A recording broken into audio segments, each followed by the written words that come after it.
putting liquid oxygen, liquid methane on both the booster and the ship. Ship has main tanks. It also has those small header tanks in the very top and the nose of the vehicle that we're going to fill up.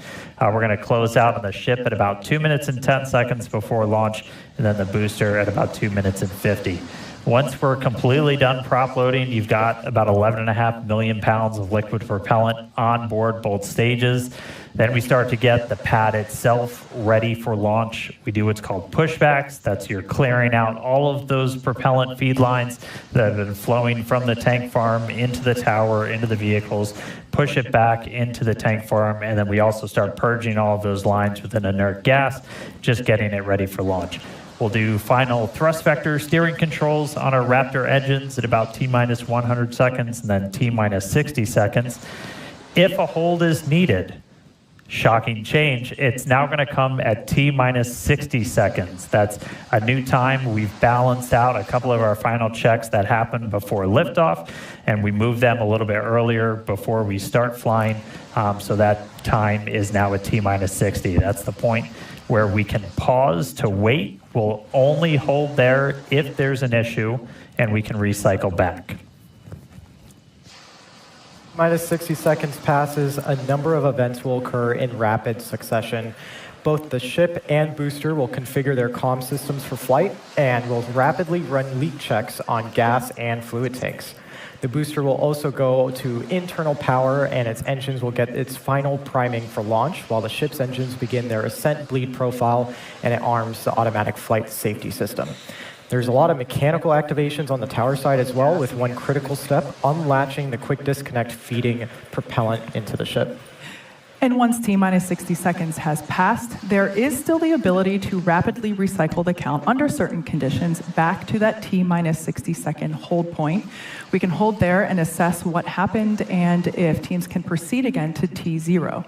We've got about 5 to 8 minutes of hold time, and that will largely be driven by the propellant temperatures that we see on the vehicle while holding.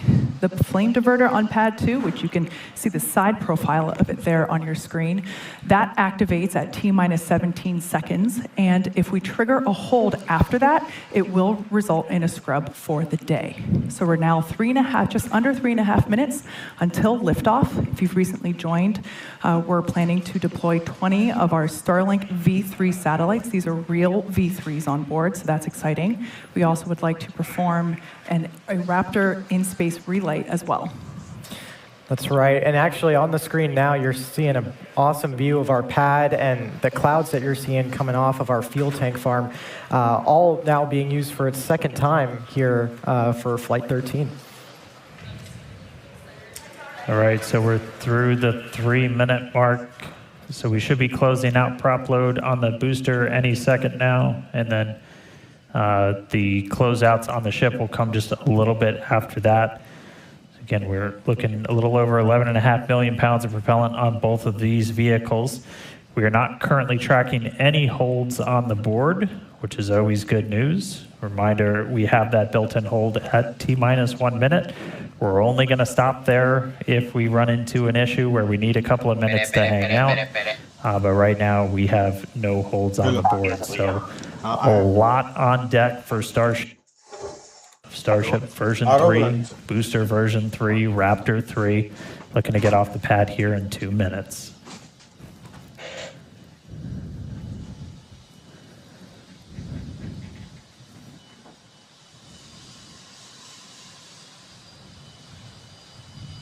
All right, so we are closing the fill drain valves for both vehicles. So we have finished out our propellant loading.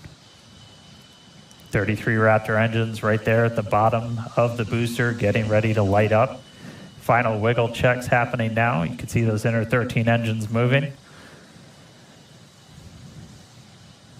Those are the ones that Super Heavy is going to be using to steer, do all its maneuvers.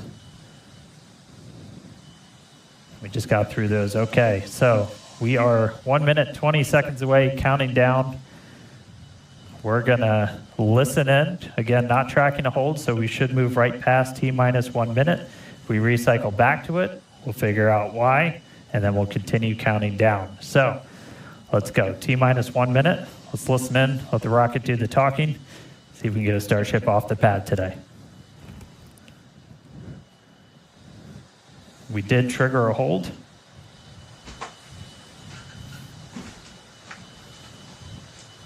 So again, we have this hold built in.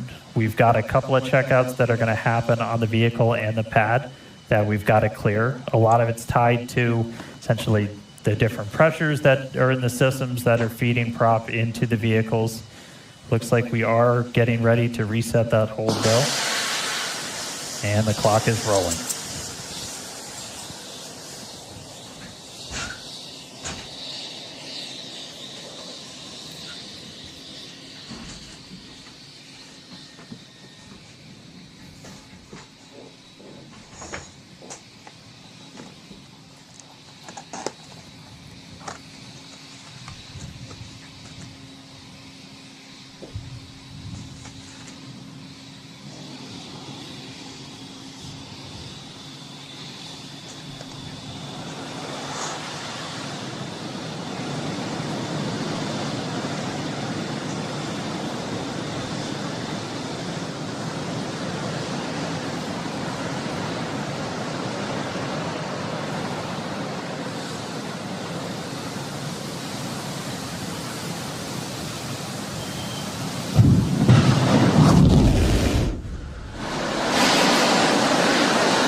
And we did trigger a hold right at startup there. You saw we got a hold on the booster.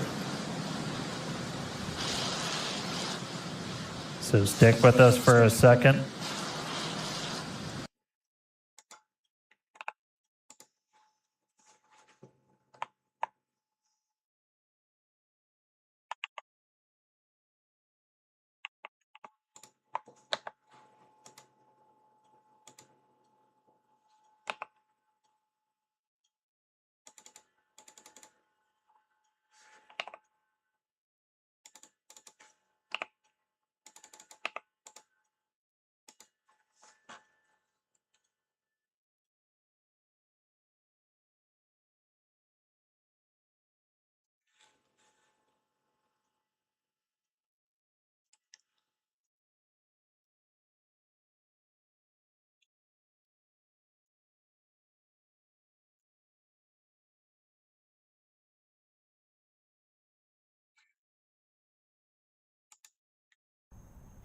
I just gave my smart home eyes and a brain, and I'm not quite sure how I feel about that.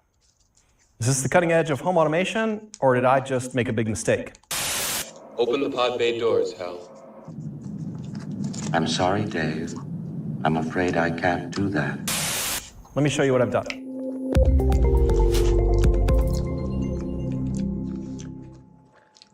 Hey, this is Doug from High Tech Life, helping you live your best high-tech life and hopefully helping you save a little bit of money, a little bit of time while you do that. So if you're into that sort of thing, click like and subscribe down below.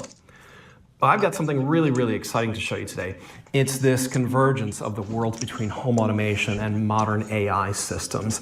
And the developments that have just happened in the last few weeks are just mind-blowing in terms of the possibilities overall. So what's happened is, historically, in the home automation platform I use, Home Assistant, there was some integration between that platform and some of those LLMs, the ChatGPT, those types of platforms in the world.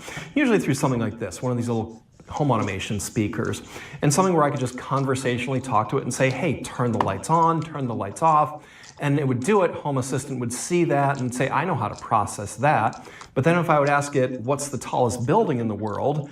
It would say, I don't know how to do that, so let me send that request out to the internet, collect a response, and then just read that back to you. And the integration works really well. It's kind of a neat feature, but it was kind of mostly just like, okay, what am I gonna do with that? Well, now the integrations that just came out in the 2025.8, the August 2025 release of Home Assistant, are amazingly powerful. Basically, what you're able to do now is take information from your home automation system, ask the LLM to analyze it, and then provide you an analysis back.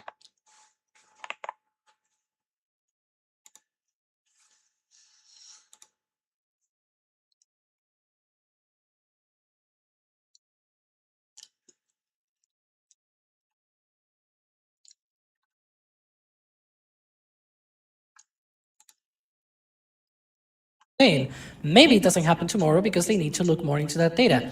In fact, who knows if they might even need to destack even. Like, this is one of those things of this pad that they don't have access to the engines.